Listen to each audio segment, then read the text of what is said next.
তোদের মনে আছে কিনা জানি না, বারবার আমার প্রাণ কাঁদে সবাই, আমি কাঁদছি, আমি আর বাঁচবো না রে। দেখুন আমি এখন দশম দশা থেকে ধরছি। বলছে সখী আমি আর বাঁচবো না। তাই বলি সখী রে, তোদেরকে একটা কথা বলবো, বল।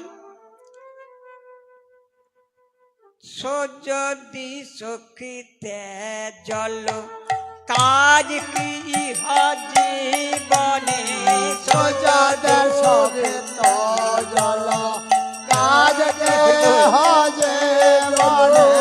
বধু যদি জল বধু আমার এ জীবনে কি কাজ আছে, বধু যদি জল এ জীবনে কাজ আছে, বধু যদি কাজ তিনি করবে কি, আস্তে আস্তে আস্তে কি করবি, সখীরা বলছে কি করবি, বলছে আন হসকি গরল পরিগ্রাসে যায় মরিগারে, বয়ানা হাসকে গরল পরিগারে যায় মরিগারে। আমায় না আমাকে এনে দিবি কি, আস্তে আস্তে আস্তে। মুনি তিনি গুণ করি, রাজারানী একটু ঘুরিয়ে বলছেন, তাহে পূর্ণচন্দ্র হরি আমায় তোরা এনে দে, আমি পান করি, প্রাণ করে প্রাণ ত্যাগ করি। আমি এটা ভেঙে দিচ্ছি, দেখুন কি কি চাইছে দেখুন।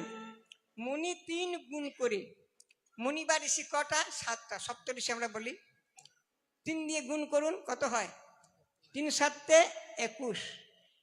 তাহে পূর্ণচন্দ্র হরি, চন্দ্র মানে একটি চাঁদ এক, তাহলে 21 থেকে যদি 1 চলে যায় কত থাকে, 20, 20 অর্থাৎ 20। তাহলে সেই প্রকারান্তে রাধারানী বলছেন আমাকে 20 এনে দে, আমি দে দে গরল এনে দে রে, গরল এনে দেবে, আমি গরল খেয়ে প্রাণ তো জীব, দে দে গরল এনে দে রে, আমি গরল খেয়ে গরল খাবো, দেবে গরল এনে দেবে। ওরা ক্ষণে আবার বলছেন আমি কোন মুখে গরল দেবো রে, না না সখী রে, আমি এই বদনে কৃষ্ণ অধর সুধা পান করেছি, এই মুখে কি আর গরলে দেওয়া যায়, তবে না যদি কেউ গরল দিতে হবে না, আর আমাকে গরল পান করতে হবে না, আমার অঙ্গ কাঁপছে রে, আর বাঁচবো না। তবে কয়েকটি কথা বলে রাখি, সত্যি রাধারানী একটু কাঁপছেন। আমি আগে বললাম যে আমি দশম দশা থেকে ধরেছি, এবার রাধারানীকে জড়িয়ে ধরে বলছেন হাই একই তোর অবস্থা, হরি বল হরি বল।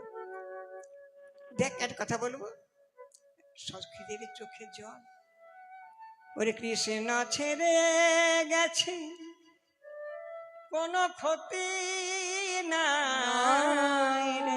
কেন ক্ষতি নাই কেন, তবু তো রাই ধনে ধনী আছি, তুই যদি আমাদের কাছে থাকিস কোনোদিন না কোনোদিন কৃষ্ণ বেদ ফিরে আসবে, আর তুই এমনি ভাবে যদি কানতে কানতে কানতে কানতে বিরহ জ্বালা সইতে না পেরে যদি প্রাণ ত্যাগ করিস, তাহলে আমরা কি নিয়ে থাকবো, আর তো কৃষ্ণ আসবে না। রাধারানী বলেন সখী রে, মনে করি আমি কাঁদেব না, কাঁদেব না, আমি কৃষ্ণ কথা কইব না, কইব না, কৃষ্ণ নামে শুনেব না, শুনব না।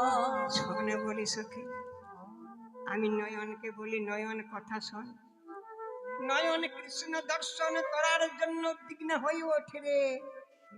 শ্রবণকে বলি তুই আমার কথা শোন, শ্রবণ কৃষ্ণ নাম শোনার জন্য ব্যাকুল হয়ে যায়। বদনকে বলি বদন কৃষ্ণ নাম করার জন্য জিহ্বা নৃত্য করে।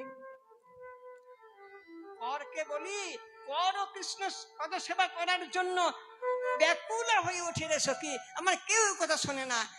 মনকে জিজ্ঞাসা করি, মনকে বলি মন তুই তো দেহে রাজা, মন তুই আমার কথা শুনবি, মন যে আমার মানে না মানা সখী, মন হয়েছে কৃষ্ণ মনা